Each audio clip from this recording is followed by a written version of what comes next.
Good morning and welcome to the Killik & Co market update. There have been lots of companies reporting this week, and we have been looking at Amazon's results in particular. The results from Amazon's cloud computing division, Amazon Web Services, or AWS, were much better than expected, and this division now makes up the bulk of Amazon's overall profits. The first bar on here shows Amazon's revenue. AWS only accounts for 17% of revenue, with the rest coming from the retail parts of the business, 22% international and 60% US. The bar on the right shows profit, of which AWS accounts for 62%. The retail part of the business has a lot of sales, but the margins are not very high. On the subject of profit margins, investors were really focused on how these have improved recently. Here's a 5-year chart for Amazon. The pink line and axis show the share price, and the green line and axis show the profit margin.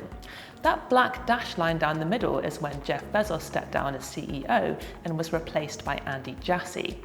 Jassy has been much more focused on cutting costs and improving margins, and he's been successful so far.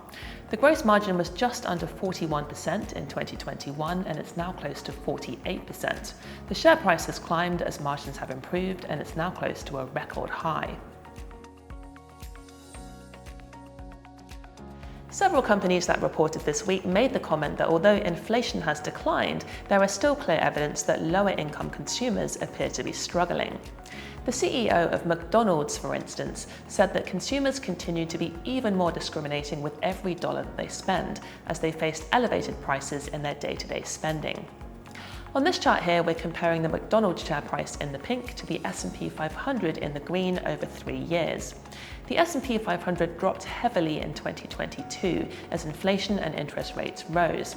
McDonald's was more resilient. It's a business that sells low-cost items, and historically, it has done relatively well in recessionary environments. However, you can see that the McDonald's share price has dropped of late, and it now sits below the S&P for this time frame. Thankfully, McDonald's does have a few levers to pull, and the management have said they will now be focusing more on McDonald's value offerings. There has also been some evidence here in the UK this week that consumers are struggling a bit. Here's the Bank of England's net consumer credit borrowing report. Essentially, it shows how much are people borrowing per month. And you can see the level has been on the rise since 2021, and the latest data showed a further tick upwards in credit card debt in particular. The UK's local elections have been all over the news this morning. We're recording this video at 10 AM, and so far we have the results from about 1/3 of local councils. As was expected, the Conservatives have lost a lot of seats and Labour have gained. Clearly, this will have implications for the general election that is taking place later this year.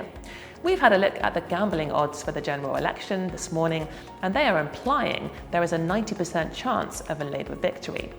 As the time approaches, we will be looking more closely at the policies for both parties and considering how these could impact markets.